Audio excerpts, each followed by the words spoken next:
आपका नाम? राजा। ओके, सो आपका मीडियम और ऑप्शनल? हिंदी। हिंदी है मीडियम आपका? हाँ। सो अटेम्प्ट कौन सा है आपका? ये मेरा आखिरी अटेम्प्ट है। आखिरी अटेम्प्ट है। इसके पहले आपने 6 अटेम्प्ट दिए? 5? नहीं, 8।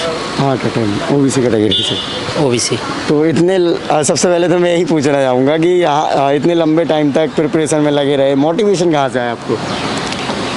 बस जैसे सबको आता है, मोटिवेशन करना है। और क्या, एक बार इस फील्ड में चले जाने के बाद कभी प्री होता है, कभी मेंस होता है, तो लोग सोचते हैं कि थोड़ा सा अगर और करेंगे तो इस बार हो जाएगा। इस बार हो जाएगा? इस बार हो जाएगा। तो आपने कितने मेंस लिखे? ये मेरा चौथा है। चौथा मेंस लिखा वो? हाँ। नाइस।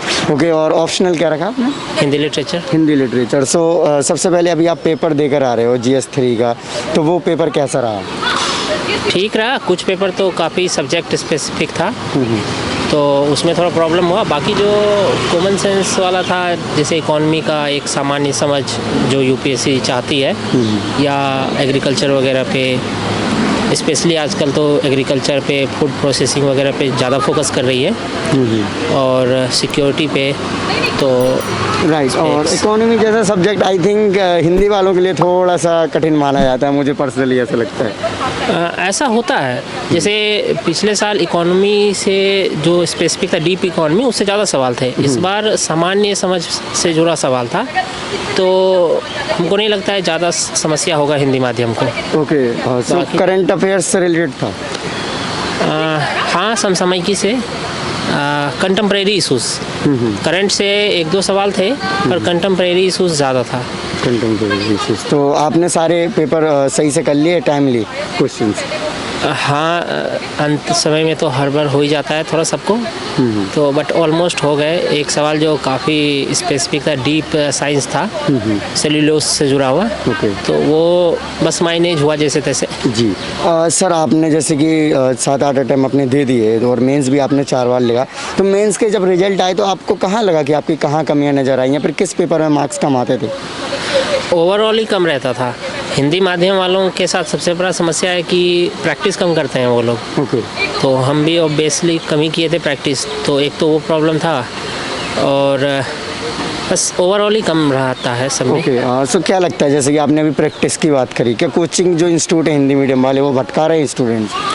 देखिए, कोचिंग वालों का बेसिकली कोर्स ख़त्म करने पे और नया बैच स्टार्ट करने पे ज़्यादा ध्यान रहता है, क्योंकि वही सोर्स भी होता है। ठीक है। और जो बेसिक चाहिए थोड़ा, कि कोर्स ख़त्म हो गया, अब रेगुलर प्रैक्टिस होना चाहिए, थोड़ा अब एडवांस ले जाया जाए, इस पे फोकस रहता नहीं है कोचिंग वालों का आमतौर पे। कम से कम हिंदी में, तो इंग्लिश का हमको पता नहीं, तो ये एक समस्या है। सो हिंदी में आजकल हम देखते हैं कि मैक्सिमम जो वर्ड्स हैं वो अपने कम्युनिकेशन में हो गए, इंग्लिश के यूज़ करने लग गए, तो क्या जो हिंदी में पेपर लिखने होते हैं एकदम शुद्ध हिंदी में लिखते हैं आप, या फिर थोड़ा बहुत जो रोज़मर्रा के शब्द आते हैं कुछ जैसे इंग्लिश मिक्स भी रहते हैं, तो वो चल जाता है? देखिए, इतना सोचने का वहाँ समय होता नहीं है। कई बार जैसे कनेक्टिविटी के लिए शब्द हिंदी में सोचेंगे, इससे बेहतर है कनेक्टिविटी लिख के आगे बढ़ गए। ओके।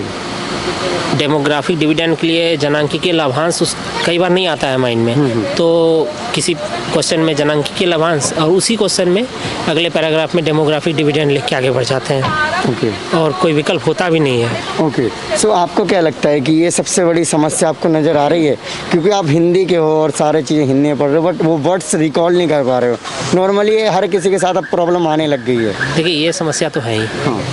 ये समस्या है, और कई बार ट्रांसलेशन का भी समस्या होता है। जी। जैसे खाद्य प्रसंस्करण के लिए यूपीएससी, एक बार हम मेंस लिख रहे थे, तो खाद्य प्रसंस्करण, फूड प्रोसेसिंग के लिए खाद्य प्रसंस्करण लिखी थी वो, फिर अगले ही क्वेश्चन में वो खाद्य प्रक्रमण लिखी थी, हमको वापस इंग्लिश देखना पड़ा, ये नया वर्ड क्या है, प्रक्रमण।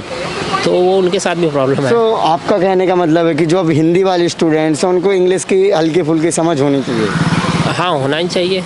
एक तो क्वालिफाइंग है, ऊपर से इंग्लिश आज सिर्फ क्वालिफाइंग के लायक नहीं है, तो इंग्लिश की उतनी समझ तो होनी चाहिए। ओके, और हिंदी लिटरेचर जैसे कि आपने अपना ऑप्शनल बताया, और मैक्सिमम हिंदी मीडियम वाले स्टूडेंट्स के द्वारा ऑप्ट किया जाता है ये, तो आप क्या कहना चाहोगे इसके बारे में?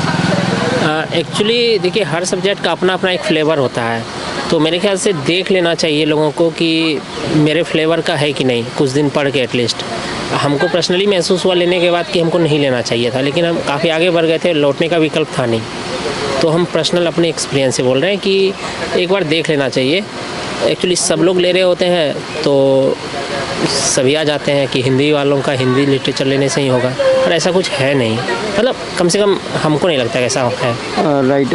मैंने जैसे कि अभी आपसे काफ़ी क्वेश्चंस पूछे हिंदी मीडियम को लेकर और आपका एक्सपीरियंस भी वास्ट रहा, तो आप क्या सजेशन देना चाहोगे हिंदी मीडियम के स्टूडेंट्स को कि वो कम समय में सिलेक्शन ले लें, या फिर हिंदी मीडियम में रहते हुए वो क्या गलतियाँ ना दोहराएं, या फिर क्या किन चीज़ों से बचना चाहिए जब वो प्रिपरेशन में आते हैं? देखिए, सबसे पहले तो जो बेसिक एक्चुअली कोचिंग तो अनिवार्य बुराई हो गया है, तो ये तो कहना ही नहीं होगा कि कोचिंग मत करिए, कोचिंग तो करिए ही, कॉन्फिडेंस भी आ जाता है थोड़ा। तो कोचिंग ख़त्म होने के बाद सबसे बड़ा क्या होता है कि हम लोग सिर्फ पढ़ते रहते हैं। बोला जाता है पढ़ाई लिखाई कैसा चल रहा है, तो पढ़ाई होता है, लिखाई नहीं होता है। तो रेगुलर बेसिस पे कुछ क्वेश्चन तो पर डे लिखने ही चाहिए, नियमित रूप से, कम से कम 5 क्वेश्चन ही, और ये नियमित रूप से होना चाहिए। एक बार जब कोचिंग ख़त्म हो जाए तो डे 1 से नहीं, पर कोचिंग ख़त्म होने के बाद नियमित रूप से ये तो होना ही चाहिए, और इससे 2-2.5 साल में तो हो जाएगा सिलेक्शन फिर। ठीक है। ओके। सो आप जैसे कि पेपर आपने GS 1 के दिए, 2 के दिए, 3 अभी आप दे चुके हो, तो इस समय आपको क्या ऑब्जर्व लगता है कि कौन से पेपर हिंदी मीडियम वालों को टफ लगते होंगे? आई थिंक पेपर 1 तो सबके लिए बराबर ही है, राइट। और एसे और पेपर 4 भी बराबर है। इनफैक्ट एसे और पेपर 4 में हिंदी माध्यम वाले चाहे तो एज ले सकते हैं। जैसे एसे में बहुत सारा कोटेशन है जो इंग्लिश वालों को नहीं मिलता है, कविता नहीं मिलता है, उनके लिए पोयम रटना संभव नहीं है, तो वो लोग इस पेपर में एज ले सकते हैं। बाकी पेपर 2 और पेपर 3 में इंग्लिश वालों को थोड़ा एज मिलता है, पर अगर प्रैक्टिस किया जाए, राइटिंग प्रैक्टिस किया जाए ठीक से, डायग्राम वगैरह का प्रैक्टिस ठीक से किया जाए, तो अंतर को कम कर सकते हैं। जो 20-25 नंबर, 15-20 नंबर का जो औसत अंतर हो जाता है, इसको कम किया जा सकता है, और ये फिर आपके ऑप्शनल और एसे और पेपर 4 में काम आ जाएगा। पेपर 1 तो सबके लिए बराबर है। सो जैसे आपकी इतनी लंबी जर्नी रही, और आप कितने घंटे एवरेज पढ़ने का ट्राई किया कि हम इतने घंटे डेली पढ़ेंगे? देखिए, 9 साल तक लगातार एवरेज तो कोई मेंटेन कर नहीं सकता है। बिल्कुल। अगर कर लेते तो यहाँ थोड़ी होते। हाँ जी। लास्ट टाइम में थोड़ा हो जाता है, जैसे लाइब्रेरी वगैरह ज्वाइन कर लेने के बाद आप चाहे तो अपने लिए 12-13 घंटे औसतन निकाल सकते हैं, और कम से कम प्री पास होने के बाद इतना तो निकालना ही चाहिए। ठीक है। ओके। सो मैं एक और क्वेश्चन आपसे पूछना चाहूँगा। हिंदी मीडियम को लेकर नॉर्मली बातें होती रहती हैं कि पेपर में मार्क्स कम दिए जाते हैं, ऐसा कुछ किया जाता है, तो आपको कुछ ऐसा लगा? हमको ऐसा नहीं लगा, क्योंकि हमको जितना बार भी नंबर मिला ना, तो हमको लगा कि जितना डिजर्व करते थे उतना ही दिया है। मतलब बाकियों की तुलना में हम नहीं बता सकते कि वो कैसा लिखा था मेरी तुलना में, लेकिन हमको जैसा लगा कि जितना नंबर देना चाहिए UPSC लगभग उतने ही दिए हमको। ओके। सो आपने भी प्लान रखा था प्रिपरेशन के दौरान कि कल कोई हाँ नहीं होता तो कहीं होते, या फिर आप जॉब करते रहे हो कहीं?